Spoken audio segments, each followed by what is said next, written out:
ತಮಿಳುನಾಡು ಸಿಎಂನ ಒಪ್ಪಿಸಿ ನಾನು 5 ನಿಮಿಷಕ್ಕೆ ಮೋದಿ ಒಪ್ಪಿಸ್ತೀನಿ ಮೇಕೆದಾಟು ವಿಷಯದಲ್ಲಿ ಅಂತ ಕುಮಾರಸ್ವಾಮಿ ಹೇಳಿದರು. ಈಗ ಮಹದಾಯಿ ವಿಷಯ ಕೇರಳ ಸಿಎಂ ಅಬ್ಬರ ಕಾಂಗ್ರೆಸ್ ಅವ್ರು ಫುಲ್ ಕೊಡ್ತಾವ್ರೆ. ನೀನು ಏನು ಹೇಳೋದು ನಾವು ಕಟ್ತೀವಿ ಗುರು ಅಂತ. ಏನು ಮಹದಾಯಿ ವಿಚಾರದಲ್ಲಿ ಮತ್ತೆ ಭುಗಿಲೆದ್ದಿದೆ ರಾಜಕಾರಣ. ಮಹದಾಯಿ ಯೋಜನೆಗೆ ಯಾವುದೇ ಕಾರಣಕ್ಕೂ ಅನುಮೋದನೆ ನೀಡಲ್ಲ ಅಂತ ಹೇಳಿದ್ದಾರೆ ಗೋವಾ ಸಿಎಂ ಪ್ರಮೋದ್ ಸಾವಂತ್ ಅವರ ವಿಧಾನಸಭೆಯಲ್ಲಿ. ಕೇಂದ್ರ ಪರಿಸರ ಮತ್ತು ಅರಣ್ಯ ಇಲಾಖೆ ಸಚಿವ ಭೂಪೇಂದ್ರ ಯಾದವ್ ಹೇಳಿದ್ದಾರೆ ಪರ್ಮಿಷನ್ ಕೊಡಲ್ಲ ಅಂತ ಅವ್ರ ವಾದ. ಮತ್ತೊಂದು ಕಡೆ ಮಹದಾಯಿ ಯೋಜನೆ ಕಾಮಗಾರಿ ಶೀಘ್ರ ಪ್ರಾರಂಭ ಮಾಡ್ತೇವೆ ಅಂತ ಗೋವಾ ಸಿಎಂ ವಿರುದ್ಧ ಡಿಸಿಎಂ ಡಿಕೆ ಶಿವಕುಮಾರ್ ಗುಡುಗಿದ್ದಾರೆ. ಗೋವಾ ಸಿಎಂ ಮಾನಸಿಕ ಸ್ಥಿಮಿತ ಕಳೆದುಕೊಂಡು ಈ ರೀತಿ ಮಾತನಾಡಿದ್ದಾರೆ. ಶೀಘ್ರವೇ ಕಾಮಗಾರಿ ಆರಂಭಿಸುತ್ತೇವೆ, ಅದನ್ನ ತಡೆಯಲಿ ನಾನು ನೋಡುತ್ತೇನೆ ಅಂತ ಗೋವಾ ಸಿಎಂ ಪ್ರಮೋದ್ ಸಾವಂತ್ಗೆ ಡಿಕೆ ಶಿವಕುಮಾರ್ ಚಾಲೆಂಜ್ ಮಾಡಿದ್ದಾರೆ. ಕರ್ನಾಟಕದ ವಿರುದ್ಧ ಮಲತಾಯಿ ಧೋರಣೆ ಅನುಸರಿಸಿದ ಕೇಂದ್ರ ಸರ್ಕಾರ ಅಂತ ಡಿಕೆ ಶಿವಕುಮಾರ್ ಹೇಳಿದ್ದಾರೆ. ಗೋವಾ ವಿರುದ್ಧ ಹೋರಾಟಕ್ಕೆ ಸಿದ್ದರಾಮಯ್ಯ ಕರೆ ಕೊಟ್ಟಿದ್ದಾರೆ. ರಾಜ್ಯದ 28 ಸಂಸದರು ಈ ಬಗ್ಗೆ ಮಾತಾಡಬೇಕು ಅಂತ ಡಿಕೆ ಶಿವಕುಮಾರ್ ಆಗ್ರಹ ಮಾಡಿದ್ದಾರೆ.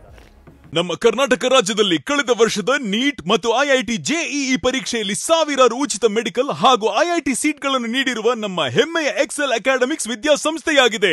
1 ವರ್ಷದ ಲಾಂಗ್ ಟರ್ಮ್ ನೀಟ್, ಸಿಇಟಿ ಮತ್ತು ಐಐಟಿ ಜೆಇಇ ದಾಖಲಾತಿ ಪ್ರಾರಂಭವಾಗಿದೆ. ಮೆಡಿಕಲ್ ಅಂದರೆ ಎಕ್ಸೆಲ್, ಎಕ್ಸೆಲ್ ಅಂದರೆ ಮೆಡಿಕಲ್. ಕರ್ನಾಟಕದಲ್ಲಿ ನೀರಿನ ಗಲಾಟೆ ಗದ್ದಲ ನಡೀತಾ ಇದೆ. ಒಂದು ಕಡೆ ತಮಿಳುನಾಡಲ್ಲಿ ಕಾಂಗ್ರೆಸ್ ನೇತೃತ್ವದ ಡಿಎಂಕೆ ಸರ್ಕಾರ ಅನುಮತಿ ಕೊಡಿಸ್ಲಿ, ಮೇಕೆದಾಟು ಕಟ್ಟಿಸ್ತೀವಿ ಪರ್ಮಿಷನ್ ಅನ್ನೋದು ಕುಮಾರಸ್ವಾಮಿ ಸವಾಲು. ಇನ್ನೊಂದು ಕಡೆ ಬಿಜೆಪಿಯ ಗೋವಾ ಸರ್ಕಾರದ ವಿರುದ್ಧ ಕರ್ನಾಟಕ ಕಾಂಗ್ರೆಸ್ ಸವಾಲು. ಸೊ ನಮಗೂ ಯಾವ್ದಾರ ಒಂದು ಪ್ರಾದೇಶಿಕ ಪಕ್ಷ ಇದ್ರೆ ಚೆನ್ನಾಗಿರೋದಪ್ಪ ಜೋರಾಗಿ ಅಂತ ಅನ್ಸುತ್ತೆ. ಈ ರಾಷ್ಟ್ರೀಯ ಪಕ್ಷಗಳು ಇಲ್ಲಿ ಕುಣಿದಾಡ್ತಾರೆ, ಮೇಲ್ಗಡೆ ಅವರು ಒಂದಾಗ್ಬಿಡ್ತಾರೆ. ಮಹದಾಯಿ ಹೋರಾಟ ದೊಡ್ಡ ಹೋರಾಟ. ಇತ್ಲ ಕಡೆ ಮೇಕೆದಾಟು ಕೂಡ ಡಿಕೆ ಶಿವಕುಮಾರ್ ಕೂಡ ಪಾದಯಾತ್ರೆ ಮಾಡಿದರು. ಮೇಕೆದಾಟು ವಿಷಯದಲ್ಲಿ ಕಾಂಗ್ರೆಸ್ ಅವ್ರು ಸಿಗಾಕೊಂಡವ್ರು, ಈಗ ಮಹದಾಯಿ ವಿಷಯದಲ್ಲಿ ಬಿಜೆಪಿ ಅವ್ರು ಸಿಗಾಕೊಂಡವ್ರೆ. ಒಟ್ಟಲ್ಲಿ ಕಾಂಗ್ರೆಸ್ಸು ಬಿಜೆಪಿಯಿಂದ ಕರ್ನಾಟಕಕ್ಕೆ ಒಂದು ರೀತಿ ಕಂಟಕ ಅಂತ. ತಮಿಳುನಾಡು ಸಿಎಂ ಸ್ಟಾಲಿನ್ ಮುಂದೆ ಹಿಡ್ಕೊಂಡು ಕೈ ಹಿಡ್ಕೊಂಡು ಫ್ರೆಂಡ್ಸ್ ಅಂತ ಕೈ ಎತ್ತಾರೆ ಡಿಕೆ ಶಿವಕುಮಾರ್ ಸ್ಟಾಲಿನ್. ಮೇಕೆದಾಟು ಅಂತ ಬಂದಾಗ ಶತ್ರುಗಳಾಗ್ಬಿಡ್ತಾರೆ. ನೀನಲ್ಲಿ ನಾನಿಲ್ಲಿ ಗುರು ಉದಾಹರಣೆ ಅಂತ. ರಾಜಕಾರಣ ಮಾಡ್ಬೇಕಾದ್ರೆ ಎಲೆಕ್ಷನ್ ಮಾಡ್ಬೇಕಾದ್ರೆ ಇಬ್ಬರು ಫ್ರೆಂಡ್ಸ್ ಆಗ್ಬಿಡ್ತಾರೆ. ಗೋವಾ ಸಿಎಂ ಕರ್ನಾಟಕಕ್ಕೆ ಬಂದು JDS ಬಿಜೆಪಿ ಮೈತ್ರಿ ಮಾಡ್ತಾರೆ. ಮಹದಾಯಿ ಬಂದಾಗ ಕರ್ನಾಟಕ ವಿರುದ್ಧ ಮಾತಾಡ್ತಾರೆ. ನಾವು ಬಕ್ರಾಗಳು ಕರ್ನಾಟಕದವರು. ಇವರು ಡ್ರಾಮಾಗಳು ನೋಡ್ತಾ ಇರೋದು. ಬೆಂಗಳೂರಿನ ತಾಜ್ ಹೋಟ್ಲಿಗೆ ಬಂದಾಗ ಸ್ಟಾಲಿನ್, ಡಿಕೆ ಶಿವಕುಮಾರ್, ಸಿದ್ದರಾಮಯ್ಯ ನಾವು ಇಂಡಿಯಾ ಮೈತ್ರಿಕೂಟ ಬಿಜೆಪಿ ಸೋಲ್ಸ್ತೀವಿ ಅಂತಾರೆ ಕೈ ಹಿಡ್ಕೊಂಡು. ಹಣ ಸೋಲ್ಸನ ಫಸ್ಟ್ ಮೇಕೆದಾಟೋಗೆ ಸೈನ್ ಹಾಕೊಂಡಿದ್ರೆ ಆಗತ್ತಿಲ್ಲ, ಹಾಕಲಿಲ್ಲ. JDS ಬಿಜೆಪಿ ಮೈತ್ರಿ ಮಾಡೋಕ್ಕೆ ಪ್ರಮೋದ್ ಸಾವಂತ್ ಬರ್ತಾರೆ. ಮಹದಾಯಿಯಿಂದಾಗ ಕರ್ನಾಟಕ ಕಟ್ಟಕ್ಕೆ ಬಿಡಲ್ಲ ಅಂತಾರೆ. ರಾಜಕಾರಣ ಮಾಡುವಾಗ ಒಟ್ಟೆ ಒಂದೇ ತಟ್ಟಲ್ಲಿ ತಿಂದು ತೇಗಿ ಮಾಡಿ ನೀರು ಅಂತ ಬಂದಾಗ ಇವರು ಡ್ರಾಮಾ, ನಾವು ಹಂಗೆ ಅಂತ. ಮಹದಾಯಿ ವಿಷಯದಲ್ಲಿ ಬಿಜೆಪಿಯದ್ದು ಡ್ರಾಮಾ, ಮೇಕೆದಾಟು ವಿಷಯದಲ್ಲಿ ಕಾಂಗ್ರೆಸ್ದು ಡ್ರಾಮಾ. ಮಹದಾಯಿ ವಿರೋಧ ಮಾಡ್ತಿರೋದು ಗೋವಾ ಬಿಜೆಪಿ, ಮೇಕೆದಾಟು ವಿರೋಧ ಮಾಡ್ತಿರೋದು ಕಾಂಗ್ರೆಸ್ ಮೈತ್ರಿ ಪಕ್ಷ ಡಿಎಂಕೆ ತಮಿಳುನಾಡಲ್ಲಿ. ಮೇಕೆದಾಟು ತಡೆ ಕಾಂಗ್ರೆಸ್ ಡಿಎಂಕೆ ತಮಿಳುನಾಡು, ಮಹದಾಯಿ ತಡೆ ಬಿಜೆಪಿ. ಇದೇ ಬಿಜೆಪಿ JDS ಮೈತ್ರಿಕೂಟಕ್ಕೆ ಅನುಕೂಲ ಮಾಡಿದಂಥ ಪ್ರಮೋದ್ ಸಾವಂತ್.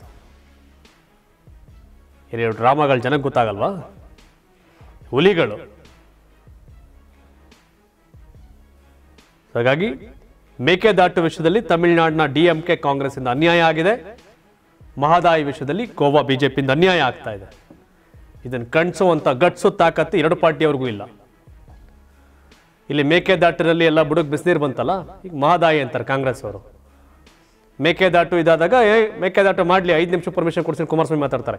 ಇದೇ ಕುಮಾರಸ್ವಾಮಿ ಅವ್ರ ದೋಸ್ತ್ ಅಲ್ವಾ ಪ್ರಮೋದ್ ಸಾವಂತ್, ಮಾಡಲಿ ಹಾಗೆ ಮಹದಾಯಿ ವಿಷಯಕ್ಕೆ ಮಾತಾಡಲಿ. ಕರ್ನಾಟಕದ ವಿಷಯದಲ್ಲಿ 3 ಪಾರ್ಟಿಯವರು ಒಂದೇ ಆದಂಗಾಗಿದೆ. ದುರಂತ ನಮ್ದಿದ್ದು. ರಾಜಕಾರಣ ರಾಜಕಾರಣ ರಾಜಕಾರಣ ಇದರಲ್ಲಿ ಯಾವುದೇ ರೀತಿಯ ಪ್ರಯೋಜನ ಇಲ್ಲ. ಸ್ಟಾಲಿನ್ ಜೊತೆ ಮಾತಾಡಿದ್ರೆ ಇವ್ರು ಸರಿ ಮಾಡ್ಕೊಂಡ್ರೆ ಮೇಕೆದಾಟು ಸರಿ ಹೋಗುತ್ತೆ. ಇದೇ ಕುಮಾರಸ್ವಾಮಿ ಅವರು ಸ್ಟೇಟ್ ಬಿಜೆಪಿ ಅವರು ಗೋವಾದವ್ರ ಜೊತೆ ಮಾತಾಡಿದ್ರೆ ಸರಿ ಹೋಗುತ್ತೆ. ಅವರು ಅವ್ರ ರಾಜ್ಯಕ್ಕೋಸ್ಕರ ಅವ್ರ ರಾಜಕಾರಣ ಮಾಡ್ತಾರೆ. ತಮಿಳುನಾಡು ಕಾಂಗ್ರೆಸ್ ಡಿಎಂಕೆ ಅವ್ರ ರಾಜ್ಯಕ್ಕೋಸ್ಕರ ರಾಜಕಾರಣ ಮಾಡ್ತಾರೆ. ನಮ್ಮವರು ಇಲ್ಲಿ ರಾಜಕಾರಣ ಮಾಡ್ತಾರೆ. ಲಾಸ್ ಆಗ್ತಿರೋದು ಯಾರಿಗೆ? ಮೇಕೆದಾಟು ಕಟ್ತಿರೋದ್ರ ಲಾಸು ಕರ್ನಾಟಕಕ್ಕೆ, ಮಹದಾಯಿ ಆಗದಿರೋದ್ರಿಂದ ಲಾಸು ಕರ್ನಾಟಕಕ್ಕೆ. ಲಾಭ ಗೋವಾದವ್ರಿಗೆ, ಲಾಭ ತಮಿಳುನಾಡವ್ರಿಗೆ. ಕರ್ನಾಟಕದ ಇವತ್ತಿನ ಸನ್ನಿವೇಶಕ್ಕೆ 3 ಪಾರ್ಟಿಯವ್ರ ಕಾರಣ, ನೋ ಡೌಟ್. ಮೇಕೆದಾಟು ವಿಷಯದಲ್ಲಿ ಕಾಂಗ್ರೆಸ್ ಅವ್ರ ಡ್ರಾಮಾ, ಮಹದಾಯಿ ವಿಷಯದಲ್ಲಿ ಬಿಜೆಪಿ ಅವ್ರ ಡ್ರಾಮಾ. 28 ಸಂಸದರನ್ನ ಒಪ್ಪಿಸಿ ಅಂತ ಹೇಳ್ತಾರೆ ಸಿದ್ದರಾಮಯ್ಯನವರು. ಒಪ್ಪಿಸಿ ಸ್ಟಾಲಿನ್ ಅವ್ರನ್ನ ಹಂಗಾರೆ ಮೇಕೆದಾಟು ವಿಷಯದಲ್ಲಿ ಸ್ಟಾಲಿನ್ ಅವ್ರನ್ನ ಸಿದ್ದರಾಮಯ್ಯ ಒಪ್ಪಿಸ್ಲಿ, ಅದೇ ಕುಮಾರಸ್ವಾಮಿ ಅವರು ಬಿಜೆಪಿ ಅವರು ಗೋವಾದವ್ರು ಒಪ್ಪಿಸ್ಲಿ. ಇವರ ಚಪ್ಪಲಕ್ಕೆ ಇವರ ಲಾಭಕ್ಕೆ ರಾಜಕಾರಣ ಮಾಡಿ ಇವತ್ತು ಓಟ್ ಹಾಕ್ತಾ ಕರ್ನಾಟಕದವ್ರನ್ನ ಕರ್ನಾಟಕದ ರಾಜಕಾರಣಿಗಳೇ ಬಕ್ರಾ ಮಾಡ್ತಾವ್ರೆ. ತಾವೇನು ಹೇಳ್ತೀರಿ? ಮೇಕೆದಾಟು ವಿಷಯದಲ್ಲಿ ಯಾರ್ದು ಫಾಲ್ಟು? ಮಹದಾಯಿ ವಿಷಯದಲ್ಲಿ ಯಾರ್ದು ಫಾಲ್ಟು? ಯಾರು ಡ್ರಾಮಾ ಮಾಡ್ತಾವ್ರೆ? ಯಾರು ಅನ್ಫಿಟ್ ಪಾಲಿಟಿಕ್ಸ್ ಅಲ್ಲಿ? ಯಾವ ಪಾರ್ಟಿ ಅವ್ರು? ಏನ್ ಕತೆ? ಕಾಮೆಂಟ್ ಮಾಡಿ. ಧನ್ಯವಾದ. ಇದು ಕರ್ನಾಟಕ ಟಿವಿ, ಕನ್ನಡಿಗರ ಧ್ವನಿ. ನಾನು 86 kg ಇದ್ದವಳು 71 kg ಬಂದಿದ್ದೀನಿ. ವಯಸ್ಸಾದ್ಮೇಲೆ ಎಷ್ಟು ಸ್ಮಾರ್ಟ್ ಆಗಿ ಕಾಣ್ತೀರಾ ಅಂದ್ರೆ ಜಿನ್ನಿ. 126 kg ವೇಟ್ ಇದ್ದು ನಾವು ಈಗ 114 kg ಲೆಕ್ಕ ಬಂದಿದ್ದೀವಿ. ಯಾವುದೇ ಸೈಡ್ ಎಫೆಕ್ಟ್ ಆಗಿಲ್ಲ. 84 ರಿಂದ 50 kg ಬಂದೆ, ಆಮೇಲೂ ಸಣ್ಣಗೆ ಫಿಟ್ ಆಗಿದ್ದೀನಿ. ಅದಕ್ಕೆ ನಾನು ಯೂಸ್ ಮಾಡ್ತಾ ಇರೋದು ಜೀನಿ ಸ್ಲಿಮ್. 84 ರಿಂದ 50 kg ಬಂದೆ, ಆಮೇಲೂ ಸಣ್ಣಗೆ ಫಿಟ್ ಆಗಿದ್ದೀನಿ. ಅದಕ್ಕೆ ನಾನು ಯೂಸ್ ಮಾಡ್ತಾ ಇರೋದು ಜೀನಿ ಸ್ಲಿಮ್. ಸಣ್ಣ ಆಗಕ್ಕೆ ಜೀನಿ ಸ್ಲಿಮ್ ಯೂಸ್ ಮಾಡದೆ ಹೆಲ್ದಿನೂ ಅದೇ. ನೀವು ಸಣ್ಣ ಆಗ್ಬೇಕಾ, ಹೆಲ್ದಿ ಆಗ್ಬೇಕಾ? ಹಾಗಿದ್ರೆ ಜೀನಿ ಸ್ಲಿಮ್ ಯೂಸ್ ಮಾಡಿ. ಸಣ್ಣ ಆಗೋದಕ್ಕೆ ಯಾವುದೋ ಪ್ರಾಡಕ್ಟ್ ಹೇಳ್ತಾ ಇದ್ದಾಳೆ, ಏನಾದರೂ ಸೈಡ್ ಎಫೆಕ್ಟ್ಸ್ ಇದೆ ಅಂತ ಯೋಚನೆ ಮಾಡ್ತಾ ಇದ್ದೀರಾ? ಖಂಡಿತ ಇಲ್ಲ, ಯಾಕಂದ್ರೆ ಇದು ಕೆಮಿಕಲ್ ಫ್ರೀ. ಸಣ್ಣ ಆಗಬೇಕು ಅಂದ್ರೆ ಜೀನಿ ಸ್ಲಿಮ್ ಯೂಸ್ ಮಾಡಿ. ಹೆಚ್ಚಿನ ಮಾಹಿತಿಗೆ ಕೆಳಗೆ ಡಿಸ್ಪ್ಲೇ ಆಗ್ತಿರೋ ನಂಬರ್ಗೆ ಕಾಲ್ ಮಾಡಿ. ನಾನು 86 kg ಇದ್ದವಳು 71 kg ಬಂದಿದ್ದೀನಿ. ವಯಸ್ಸಾದ್ಮೇಲೆ ಎಷ್ಟು ಸ್ಮಾರ್ಟ್ ಆಗಿ ಕಾಣ್ತೀರಾ ಅಂದ್ರೆ ಜಿನ್ನಿ. 126 kg ವೇಟ್ ಇದ್ದು ನಾವು ಈಗ 114 kg ಲೆಕ್ಕ ಬಂದಿದ್ದೀವಿ. ಯಾವುದೇ ಸೈಡ್ ಎಫೆಕ್ಟ್ ಆಗಿಲ್ಲ. 84 ರಿಂದ 50 kg ಬಂದೆ, ಆಮೇಲೂ ಸಣ್ಣಗೆ ಫಿಟ್ ಆಗಿದ್ದೀನಿ. ಅದಕ್ಕೆ ನಾನು ಯೂಸ್ ಮಾಡ್ತಾ ಇರೋದು ಜೀನಿ ಸ್ಲಿಮ್.